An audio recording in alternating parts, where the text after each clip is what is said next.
Assalamualaikum warahmatullahi wabarakatuh. Perkenalkan, saya Muhammad Zaki Farozi dari program studi S1 Teknik Geologi Universitas Muhammadiyah Kalimantan Timur. Baik, di sini saya akan menjelaskan tentang geologi regional Pulau Halmahera Timur, pertemuan empat lempeng dan evolusi geologi Indonesia bagian timur.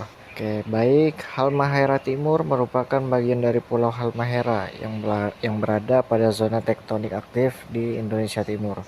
Wilayah ini dipengaruhi oleh interaksi lempeng Eurasia, Indo-Australia, Pasifik, dan Laut Filipina. Aktivitas tektonik tersebut menghasilkan struktur geologi yang kompleks dan beragam jenis litologi batuan. Halmahera Timur memiliki potensi sumber daya mineral yang besar, terutama yang terkenal adalah nikel laterit. Selain potensi sumber daya, wilayah ini juga memiliki kerawanan terhadap gempa bumi dan longsor, yaitu tadi akibat berada pada tatanan tektonik yang kompleks. Oleh karena itu, di sini saya akan mengkaji geologi regional Halmahera Timur karena penting untuk memahami kondisi geologi dan potensi wilayah tersebut. Oke, selanjutnya kita bisa lihat pada peta wilayah atau peta administrasi Halmahera Timur. Secara geografis, Halmahera Timur itu berada pada kisaran 0 derajat lintang utara 1 derajat, lintang selatan, dan 127 derajat hingga 129 derajat bujur timur. Secara administratif, Kabupaten Halmahera Timur terletak di bagian timur Pulau Halmahera, Provinsi Maluku Utara. Sebelah utara wilayah ini berbatasan dengan Laut Halmahera, sebelah timurnya berbatasan dengan Laut Maluku, sebelah selatan berbatasan dengan Laut Seram, sedangkan sebelah baratnya berbatasan dengan Kabupaten Halmahera Tengah. Ibu kota kabupaten berada di kota Maba. Wilayah didominasi oleh perbukitan, pegunungan, dataran, dan sungai. Secara morfologi, kita bisa lihat di peta wilayah itu yang berwarna kuning adalah ibu kota, yaitu Maba, dan dibagi beberapa kecamatan ya. Ada Maba Selatan, Wasile, Buli, Buli Barat, Buli Selatan, Kota Maba, Wasil Selatan. Kita bisa lihat. Oke, selanjutnya kita akan membahas secara geologi, yaitu tatanan tektonik. Kita bisa lihat pada diagram evolusi busur vulkanik Halmahera. Ternyata Halmahera itu sudah lumayan tua ya. Jadi pada zaman Eosen, ya tidak terlalu tua tapi oke lah ya, sekitar 45 juta tahun yang lalu. Nah, 45 juta tahun yang lalu, Eosen hingga Oligosen itu terjadi subduksi pertama antara Laut Maluku. Nah, subduksi lempeng Laut Maluku mulai berkembang, terbentuk zona penunjaman di wilayah Halmahera. Nah, pada saat inilah terjadi aktivitas magmatis awal muncul pada daerah tersebut. Tapi pada saat ini itu aktivitas vulkanik masih terbatas. Nah, lanjut ke Miosen awal, yaitu sekitar 23 juta hingga 16 juta tahun yang lalu, terjadilah pembentukan busur vulkanik. Nah, magma naik akibat proses subduksi, endapan batuan vulkanik mulai berkembang. Pada zaman ini juga terbentuk rangkaian gunung api. Terdapat juga endapan-endapan lava dan piroklastik yang mulai menebal. Pada Miosen akhir 16 juta hingga 5 juta tahun yang lalu, aktivitas vulkanisme di sini semakin berkembang. Aktivitas gunung api semakin intensif, terbentuk batuan-batuan seperti andesit, basaltik, dan piroklastik. Dan juga terjadi pengangkatan pegunungan akibat subduksi tadi. Terbentuk juga busur vulkaniknya itu semakin luas, terjadi juga pengangkatan, dan juga aktivitas magmatisnya itu rentang antara andesitik sampai basaltik, yaitu karakteristik magma di mantel. Oke, selanjutnya itu ada Pliosen, itu 5 juta hingga 2,6 juta tahun yang lalu. terjadi deformasi, yaitu terjadi interaksi lempeng Laut Maluku, Laut Filipina, dan Eurasia itu semakin kuat.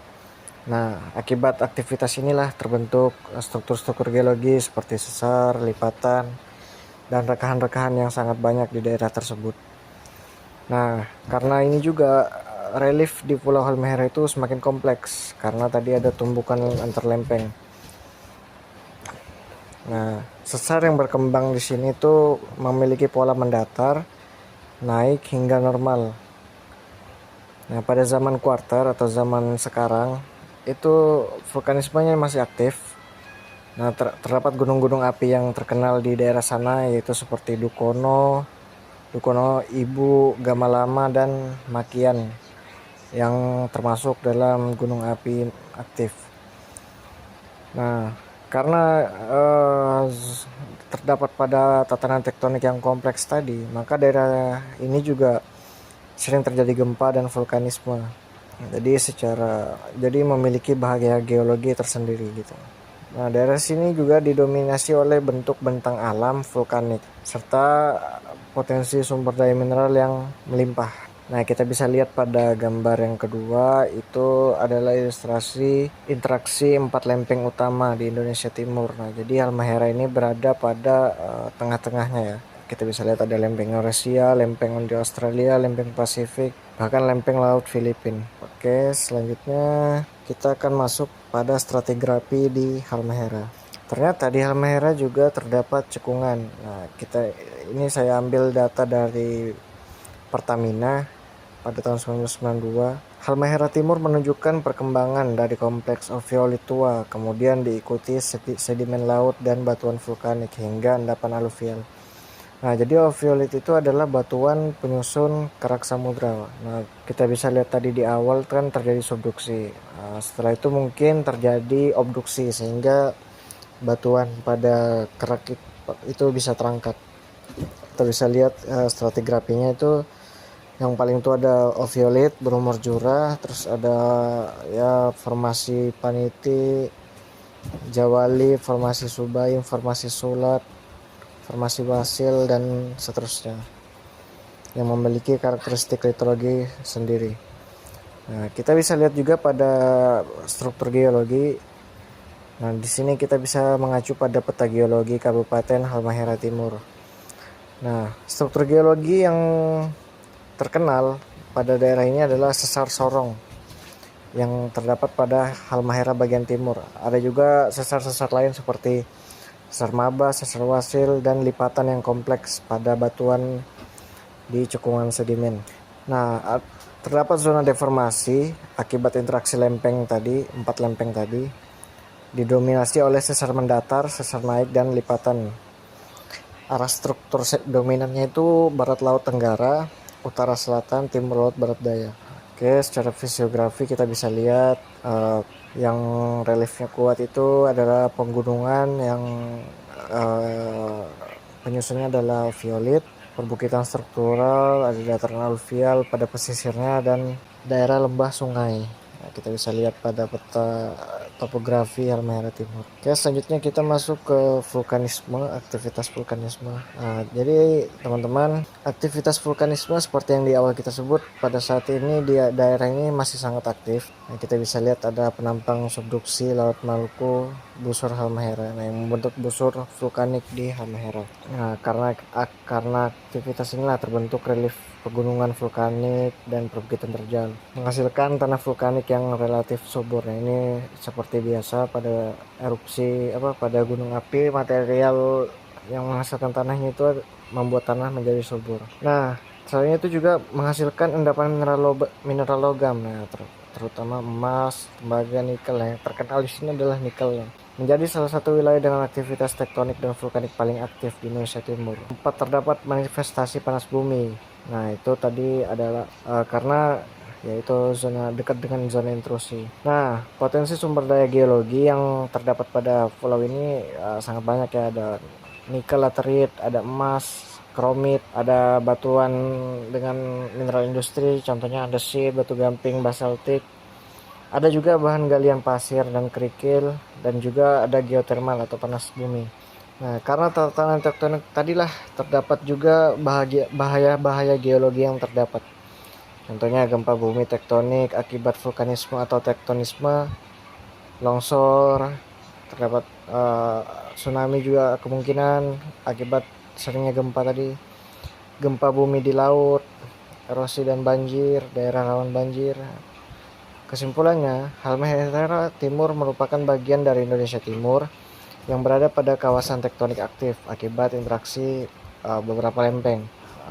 Secara geologi regional, Halmahera didominasi oleh kompleks ophiolite, batuan vulkanik, dan sedimen laut yang mencerminkan sejarah geologi yang kompleks.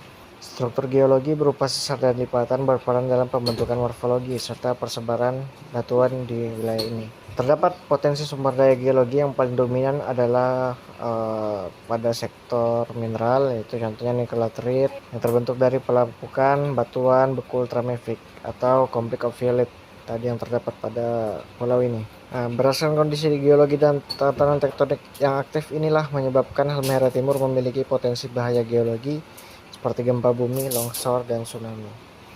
Baik, terima kasih. Mungkin itu saja presentasi saya. Terima kasih. Wassalamualaikum warahmatullahi wabarakatuh.